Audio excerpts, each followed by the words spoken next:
Selanjutnya, 1 tahun sudah pandemi COVID-19 terjadi di Indonesia. Tahun ini vaksinasi membawa sebuah harapan baru menuntaskan wabah virus corona yang membahayakan nyawa masyarakat di Indonesia.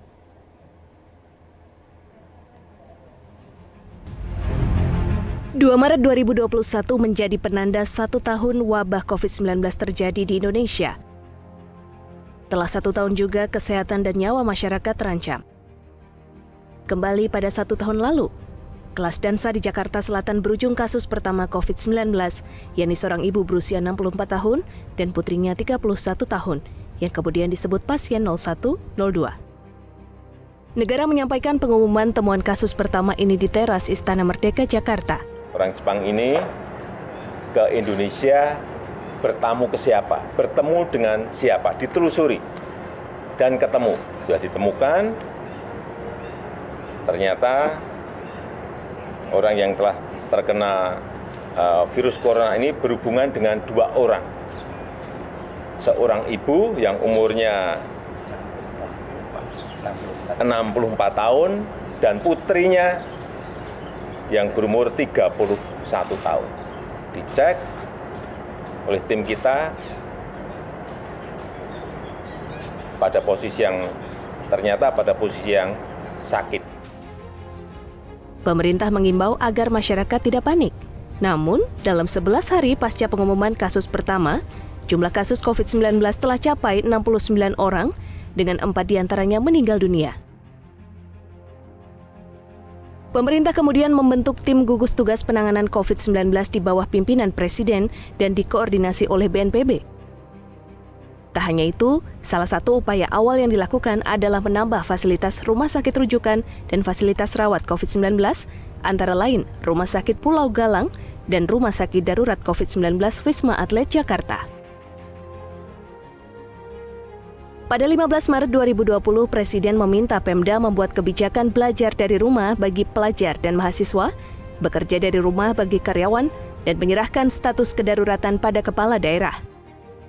Melalui peraturan pemerintah nomor 21 tahun 2020, PSBB diberlakukan untuk percepatan penanganan wabah corona, dilengkapi dengan Kepres nomor 11 tahun 2020 tentang penerapan kedaruratan kesehatan masyarakat.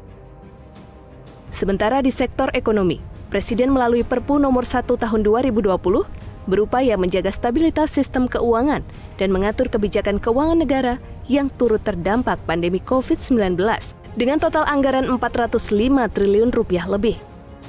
Meski aturan ini kemudian digugat ke Mahkamah Konstitusi sebab dinilai tidak jelas menyebut bagaimana kebijakan kesehatan masyarakat yang dinantikan publik sebagai upaya penanggulangan COVID-19. Presiden tidak memilih opsi lockdown seperti sejumlah negara di dunia. PSBB menurut Presiden bersifat sama dengan lockdown, namun tidak menutup total aktivitas masyarakat.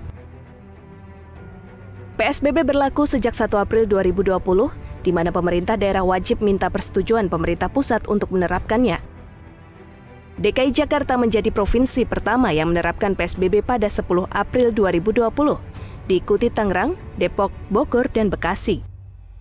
PSBB antara lain mengatur pembatasan aktivitas sosial ekonomi, keagamaan, budaya, dan pendidikan, pengendalian mobilisasi masyarakat, isolasi terkendali, pemenuhan kebutuhan pokok, dan penegakan sanksi pelanggaran.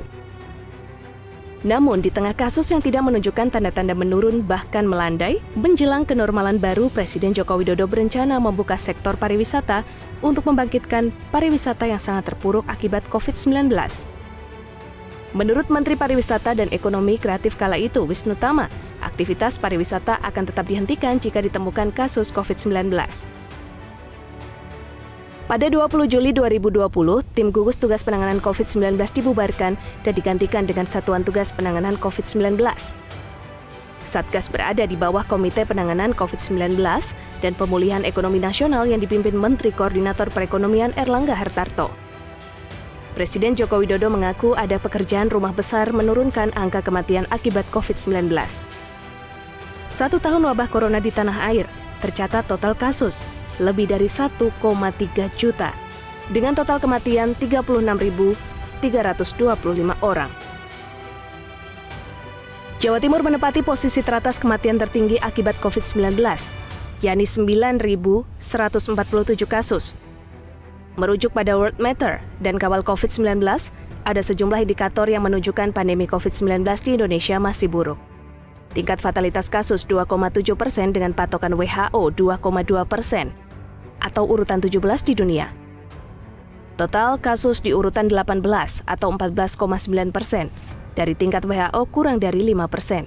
Kasus aktif 11% lebih atau di urutan 14 dunia, sedangkan tingkat kesembuhan COVID-19 85,6%, lebih tinggi dari standar WHO. Atas nama pemerintah, saya mengucapkan turut berduka cita, berbelasungkawa, dan saya doakan semoga keluarga yang ditinggalkan diberikan kekuatan dan ketabahan. Rekan-rekan tenaga kesehatan ini adalah garda terdepan dari peperangan kita melawan pandemi COVID-19 ini, dan kami akan memastikan bahwa pemerintah melakukan segala sesuatu yang bisa kita perbuat untuk memastikan agar kedepannya perlindungan bagi tenaga kerja kesehatan ini bisa lebih baik lagi. Vaksin membawa harapan baru mengakhiri wabah COVID-19. Kementerian Luar Negeri menyebut, vaksinasi dihadirkan melalui kerja lintas kementerian dan lembaga, melalui jalur bilateral dengan berbagai produsen vaksin dunia, serta kerjasama multilateral. Diplomasi aktif ini membawa masuk vaksin secara bertahap ke Indonesia.